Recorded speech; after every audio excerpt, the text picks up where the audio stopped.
माननीय प्रधानमंत्री नरेंद्र मोदी ने संविधान सदन के ऐतिहासिक कक्ष में राष्ट्रमंडल देशों के अध्यक्षों और पीठासीन अधिकारियों के 28वें सम्मेलन का उद्घाटन किया। इस संबंध में उन्होंने अपने सोशल मीडिया एक्स पर लिखा, भारत की परंपराओं को इस वैश्विक मंच पर साझा करना एक अविस्मरणीय अनुभव रहा।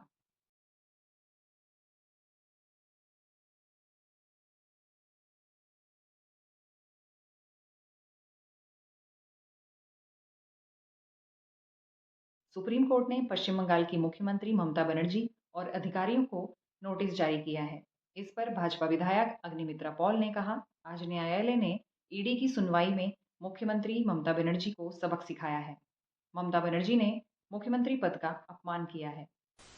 देखिए, आज ईडी का जो सुनवाई हुआ है उसमें उच्च न्यायालय ने अच्छी तरह से सबक सिखाए ममता बनर्जी और उनका पार्टी को, और आईपैक का जो था, क्योंकि ममता बनर्जी जिस तरह से अपना मुख्यमंत्री पद का अपमान किए और तृणमूल का चेयरवुमन होने के नाते वो जिस तरह घुस गया ईडी का रेड में, ऐसा वो नहीं कर सकते। आज ममता बनर्जी जो झूठ का राजनीति करते हैं वो एक्सपोज हो गया। ऐसा नहीं कि पहली बार एक्सपोज हुआ है, बार बार एक्सपोज होता है। बियॉन्ड रीच प्रीमियर लीग पर पूर्व क्रिकेटर रॉबिन उथप्पा ने कहा, यह है एक शानदार लीग है।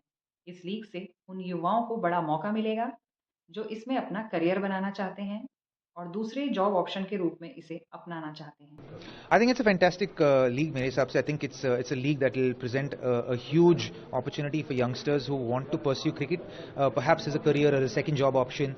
I think it's a great tournament.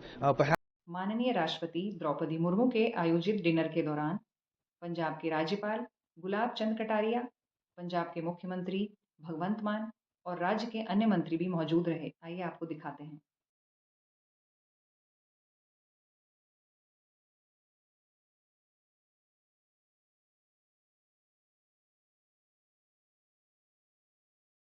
Bhajpa सांसद सुधांशु त्रिवेदी, भाजपा नेता और लेखक तरुण विजय द्वारा लिखी गई पुस्तक मंत्र विप्लव के विमोचन में शामिल हुए।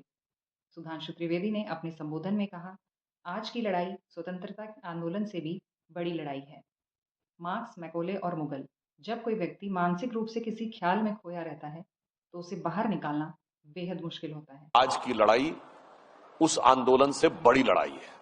कोई कहेगा, साहब इतनी बड़ी बात आप कैसे कह रहे हैं कि उस आंदोलन से बड़ी लड़ाई है, उसका कारण क्या है?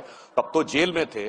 और आज स्थिति यह है कि हमारे समाज के बौद्धिक प्रतिष्ठान का एक हिस्सा ऐसा है जो मदहोश है, उस नशे में है, like somebody is drug addict.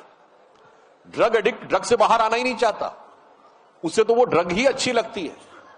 और वो ड्रग क्या है? वो ड्रग जो है वो एम फैक्टर की ड्रग है।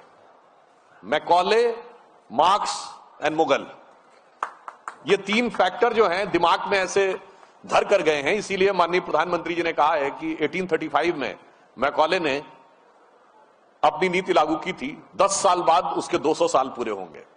तो एक लक्ष्य है कि 10 साल के अंदर इस मैकॉले के माइंडसेट से कैसे बाहर निकलना है, वो अपने आप में एक चुनौती है।